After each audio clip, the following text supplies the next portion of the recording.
For beginners, mostly the issue with the PR application is that they start and then they see they fill the application form, and then that goes to profile ineligible, and they became disheartened that how this happened, and this will impact my profile, that again and again I'm getting profile ineligible. So for example, you applied and something happened, like any of the questions that they asked you initially, you answered them wrong or not as per expectations, or maybe at that time you didn't meet the expectation of IRCC, which is permanent residency's portal where you apply for it. So you, at that point, it might be that you're not eligible, but in later point you are eligible. So then your profile is ineligible at that point, and then you feel that okay, that is like a red stamp on my in my profile, and that will impact me when I'll apply for it later. So this is a big myth that we all go through when we apply for it, and then slowly we feel okay, I have to create a new profile. I also searched, like, this was the issue with myself as well.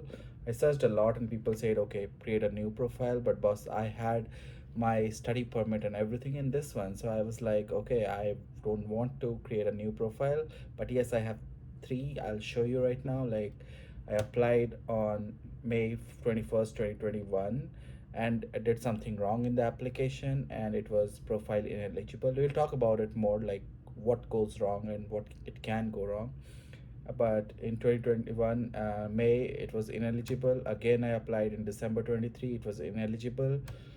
And then 22 also, I applied on July 7th, it was ineligible.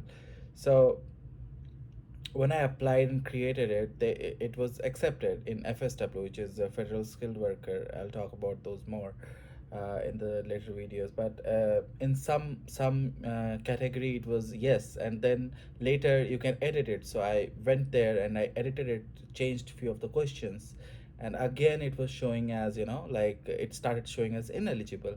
And once it shows ineligible, you cannot even edit it. So uh, till the time it shows an eligible, then you can edit it, else you cannot. uh, so this was a big concern, and I was thinking okay, I have three profile ineligible applications in my profile, and definitely my fourth one will be rejected because I have three ineligible ones. But no, when I started and when I was eligible, um, the cutoff score was met. I received the invitation, and then ultimately you can see my permanent residency was approved. So I had lot of profile ineligible before being it invitation received and to approved status. So don't worry about this, is a myth. Don't worry about it at all. That's what this video is about. Don't worry about if you are getting so many profile ineligible. They understand that at that point you might not have met, but now you met it. So they don't even check your express entry application. They check your permanent residency application. You see application type, it shows as express entry or permanent residency. So express entries, even if it goes ineligible, that is okay, completely okay. Permanent residency, if that goes wrong and something is not correct there, then that is a concern. Till the time express entry profile ineligible is there, that is totally okay. Stay calm with that and move ahead with your application.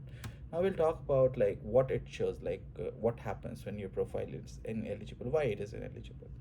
So it says on the top that you do not meet the minimum entry criteria, and check your messages below. When you go down, you see what I'm eligible for. So there currently in express entry you have four types. So federal skilled worker, where like you are skilled worker and you can come here federally. So usually in FSW, if you go apply from outside and you have like you don't have experience in Canada and all those, so then mostly you come as FSW or FST, federal skilled trade, or federal skilled worker. Mostly ITs and all, they come under federal skilled worker. So score is even 398, but still the profile is eligible and remains in the pool, right? But if you fill something wrong in the application, just you go on, suppose for example you go on and edit it, and it like changes your score. and then somehow you are not eligible for federal skilled worker because something is required that you changed it, or something in Canadian experience class is required and you changed it. So that time itself the system marks it as not met and marks that application as ineligible. Then you only have one choice to create another application. That's it. And don't worry about it if you are creating another application. That is totally fine. So this was all about in this video. We'll talk about more in the next two coming videos about the related topics on the PR. Thank you so much. And if you liked it, do subscribe and like it. That will help us. Thank you.